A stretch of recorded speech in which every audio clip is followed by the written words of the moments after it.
ব্যাপারটা এমন না যে আল্লাহ লিখে রেখেছেন বলে আপনি বেছে নিচ্ছেন। যেহেতু আপনি এটাই বেছে নেবেন, তাই আল্লাহ আগে লিখে রেখেছেন।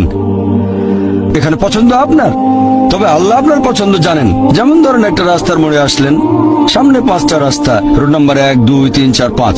এখানে পছন্দ আপনার, বেছে নিতে পারেন রোড নাম্বার 1, 2, 3, 4, 5। আপনি গেলেন রোড 2-এ।